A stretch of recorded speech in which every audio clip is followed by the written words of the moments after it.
You are listening to the William Gomes Podcast. I am William Gomes and I am grateful to have you here.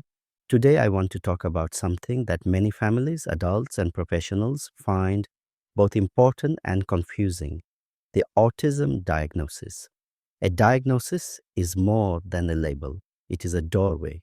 It is a framework that helps us understand a person's developmental profile, their needs, their strengths, and the ways they experience the world. But the process can feel overwhelming, and the meaning of a diagnosis can be misunderstood. In this episode, I want to explore what autism diagnosis really is, why it matters, and how it has changed over time. Autism diagnosis is not about identifying what is wrong with a child or adult. It is about recognizing a pattern of developmental and cognitive differences that shape how they think, learn, interact, and respond to the environment. These differences begin early in life. They influence attention, prediction, sensory processing, communication, and emotional regulation. Diagnosis gives language to these patterns so they can be understood rather than dismissed. One of the most important things to recognize is that autism has never been static. The criteria have changed many times. Early definitions were narrow and based on misunderstandings. They described autism only through deficits and ignored strengths.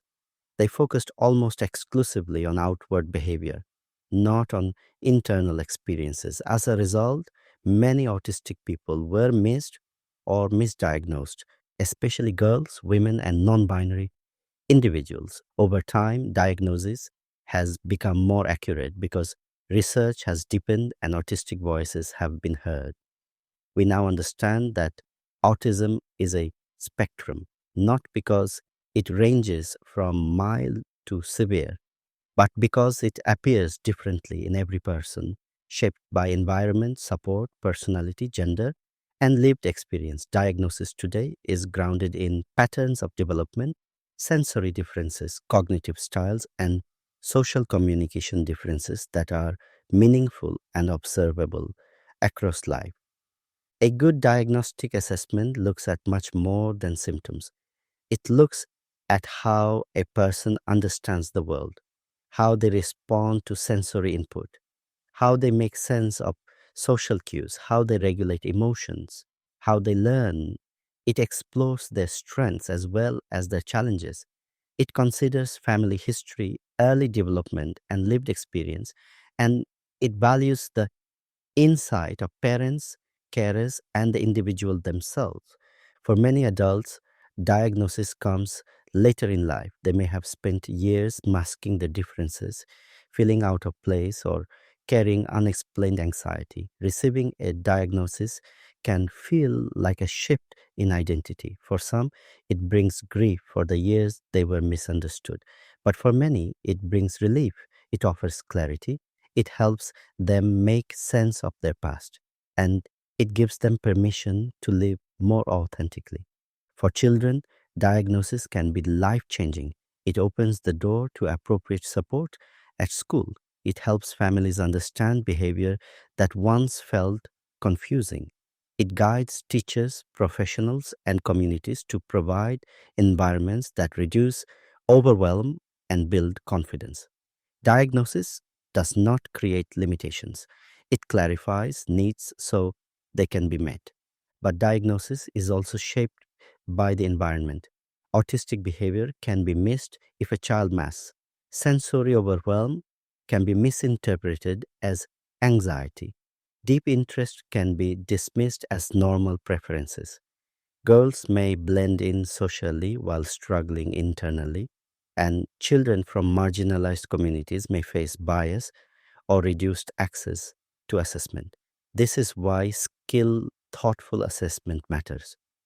Assessment that sees the whole person and listens deeply. A diagnosis should never be used to define someone's worth. It should not be a tool for judgment. It should not be used to control behavior or force conformity. A diagnosis is a lens, not a sentence. It can help us understand why a child has difficulty with transitions, why noise feels painful, why social cues feel confusing, or why behavioral overwhelm appears. It helps us see the person's experience rather than just their actions. The value of diagnosis lies in what happens afterwards. When a child or adult receives meaningful support, understanding grows. When families are given guidance, confidence grows. When teachers adapt environments, learning grows. And when society shifts from stigma to acceptance, autistic people gain the space to thrive rather than survive. Diagnosis is not an end, it is a beginning. It is the moment we choose to meet an autistic person where they are rather than where the world assumes they should be. It is the moment we choose support over blame, understanding over judgment, and compassion over pressure. In the next episode, we will explore the history of autism itself, how ideas have changed across time, and why modern understandings reflect a richer, more humane perspective. But for now, I hope this episode brings clarity to what diagnosis truly represents, a doorway into understanding, acceptance, and a more supportive future. Thank you for listening. This is the William Gomes Podcast. Take care of yourselves, stay curious, and I will speak with you again soon.